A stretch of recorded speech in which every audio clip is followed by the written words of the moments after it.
नए वक्फ कानून को सुप्रीम कोर्ट में चुनौती दी गई है और जोरदार बहस भी हुई है। सुप्रीम कोर्ट ने भी प्रमुख तौर से 3 प्रमुख सवाल खड़े किए हैं। जो उसमें सदस्य होंगे उसमें गैर मुसलमान वो होंगे, उसका एक सवाल खड़ा किया है, वक्फ बाय यूज़र का सवाल खड़ा किया है और इसमें कलेक्टर की भूमिका।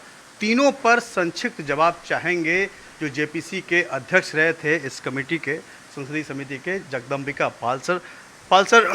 आप के समय बहुत लंबा डिस्कशन हुआ जेपीसी में, फिर अब कानून बन गया, अब ये मामला सुप्रीम कोर्ट में भी जा चुका, आपको भी पता है। जो 3 प्रमुख बिंदु हैं जिस पे कि सवाल खड़े हुए हैं, क्या ये एड्रेस नहीं हुआ था? ये जो कल पिटिशनर्स के लायर्स ने सवाल उठाया है जिस पे सुप्रीम कोर्ट ने 3 बंद का बात कही है, 6 महीने में लगातार जो ओवैसी थे, कांग्रेस पार्टी के इमरान मसूद, बिल्ला, सारी अपोजिशन के लोग इस सवाल को उठा रहे थे और तीनों एड्रेस हो चुका है। जो वक्फ बोर्ड में नॉन मुस्लिम्स का कैसे रिप्रेजेंटेशन होगा, ये सवाल जो बार बार जेपीसी में डिस्कस हुआ, इसमें स्पष्ट हो चुका है कि सुप्रीम कोर्ट के कई फैसले हैं। राम राज फाउंडेशन बनाम यूनियन ऑफ इंडिया 2010 में, जिसमें ये कहा गया है कि वक्फ बोर्ड एक वक्फ एक्ट के अंतर्गत स्टैचुरी बॉडी है, एग्जीक्यूटिव बॉडी है, ये रिलीजियस बॉडी नहीं है, इसलिए धार्मिक स्वतंत्रता में कोई हस्तक्षेप करने का सवाल नहीं है। इसी तरह से कर्नाटका में कर्नाटका वक्फ बोर्ड बनाम नज़ीर अहमद में हो चुका है कि ये विधि निकाय की बॉडी है, चाहे धार्मिक मामलों को देखती भी है उस तरीके से। इसी तरह से इसके पहले यूनियन ऑफ इंडिया में हो चुका, दिल्ली वक्फ बोर्ड में हो चुका, तमिलनाडु में हाई कोर्ट में हो चुका।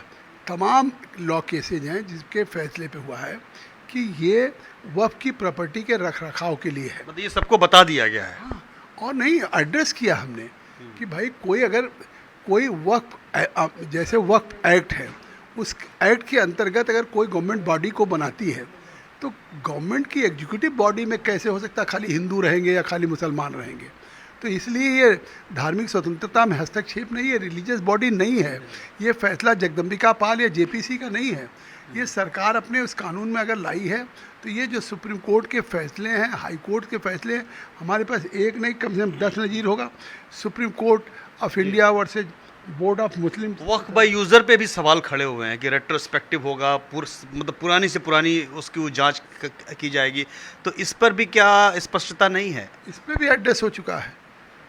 और जो कल सवाल उठा रहे हैं वो वकील लोग पिटिशनर्स के एक तरह से बिना बिल को या तो पढ़े या तो सदन को गुमराह करना चाहते हैं, जो बाहर आंदोलन हो रहा है उसी सवाल को उठाना चाहते हैं।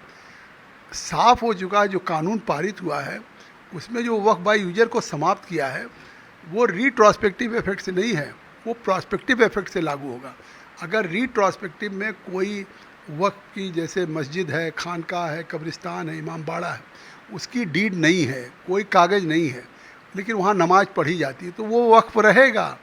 केवल इस कानून को पास होने के बाद उनको एक वामसी पोर्टल पे भारत सरकार के अल्पसंख्यक मंत्रालय में एक अपलोड करना होगा और उस अपलोड के लिए कोई डीड नहीं करना है, एक पेज का सिंपल उनको अपलोड करना होगा कि ये हमारी मस्जिद है, इसकी कोई डीड नहीं है, लेकिन इसको हम इतने सालों से ये हम वक्फ के रूप में और इसमें नमाज के रूप में हम इन्फॉर्म करना पड़ेगा, बस करना है। और भविष्य में जो भी अब वक्फ होगा वो वक्फ बाय डीड होगा और उसको रजिस्ट्रेशन करके वामसी पोर्टल पर डालना मैंडेट होगा।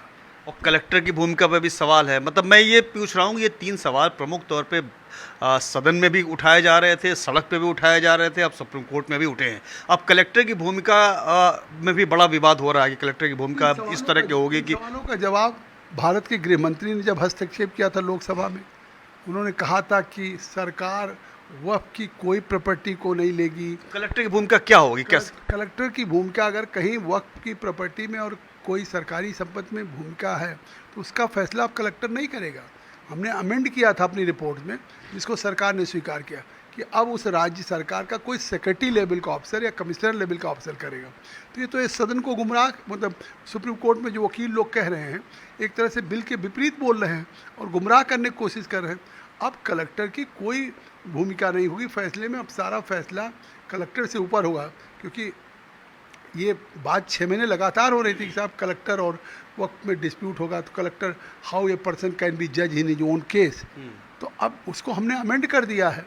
तो ये जो चीज़ें कल सुप्रीम कोर्ट में उठाई है, मुझे लगता है सरकार की तरफ से आज जब कोई वकील अपीयर होगा, जवाब देगा, तो अगर बिल पढ़ लेगा तो ये सारी इश्यूज को हम एड्रेस करेंगे। चीज़ें इतनी स्पष्ट हैं तो फिर इतना विवाद क्यों? नहीं, इसलिए कि अस्पष्ट होने के बावजूद भी आखिर बंगाल में मुर्शिदाबाद में जैसे स्टेट स्पॉन्सर्ड हिंसा हो रही है, लूटपाट दुकानों में हो रही है, हिंदू बड़ी संख्या में मुर्शिदाबाद से पलायन करके नाव पे बैठ के नदी क्रॉस करके मालदा जा रहे क्या हैं। उपाय है इसका, देखते हैं आप? वहाँ तो राष्ट्रपति शासन लगना चाहिए। 1947 में जो पश्चिम बंगाल में मतलब एक चुनी हुई सरकार हटा के राष्ट्रपति शासन लगा देनी चाहिए। चुनी हुई सरकार मूक रहेगी। अगर पिता पुत्र को खींच के मार रहे हैं, उनके लोगों को गिरफ्तार नहीं किया जाएगा, उस पीड़ित परिवार से मिलने के बजाय केवल आप मतलब वक़्त के इस कानून के विरोध में आप मौलानाओं से कलकत्ता में मिलेंगी, इमामों से मिलेंगी, ये सवाल नहीं है। ये कानून व्यवस्था की स्थिति राज्य सरकार की है। हर व्यक्ति किसी जाति का हो, उसकी सुरक्षा करने का दायित्व राज्य सरकार का। और आज अगर फ्री फॉर ऑल हो मुर्शिदाबाद में, 24 परगना में, और 10 दिन से जल रहा हो, तो ये चुनी हुई सरकार है। ये संविधान का उल्लंघन नहीं है कि यानी कि सुप्रीम कोर्ट में अभी वकीलों द्वारा गुमराह किया जा रहा है, आप ये कहना चाहते हैं? निश्चित तौर से, क्योंकि हम जेपीसी के चेयरमैन हैं, जो सवाल उन्होंने उठाया है हमने इसको एड्रेस किया है। और एड्रेस में स्पष्टता के साथ कहता हूँ कि डीड हो या ना हो, लेकिन वक्फ बाय यूजर की प्रॉपर्टी में अगर कोई नमाज पढ़ी जाती तो वक्फ रहेगा। बहुत बहुत धन्यवाद। तो जगदम्बिका पाल, बीजेपी के वरिष्ठ नेता और उस जेपीसी के चेयरमैन जिसने पहले जेपीसी में जो चीज़ें थी उसके बाद उसमें सुधार हुआ, और जो 3 बिंदु पे सवाल खड़े हो रहे हैं उस तीनों बिंदुओं को स्पष्टता से बता रहे हैं, चाहे वो वक्फ बाय यूज़र का हो, कलेक्टर की भूमिका हो, या फिर सदस्यों में जो गैर मुस्लिम होने का हो। क्या कि सबको पता है, दावा किया जा रहा है सरकार की तरफ से भी, और पाल साहब खुद कह रहे हैं कि जिन वकीलों ने ये सवाल खड़े किए हैं उनको भी अच्छी तरह से पता है, लेकिन ये मुद्दा क्यों बार बार उठाया जा रहा है ये अभी किसी को समझ में नहीं आ रहा है। कैमरामैन रफीक के साथ प्रशांत देव, न्यूज़ 24 दिल्ली।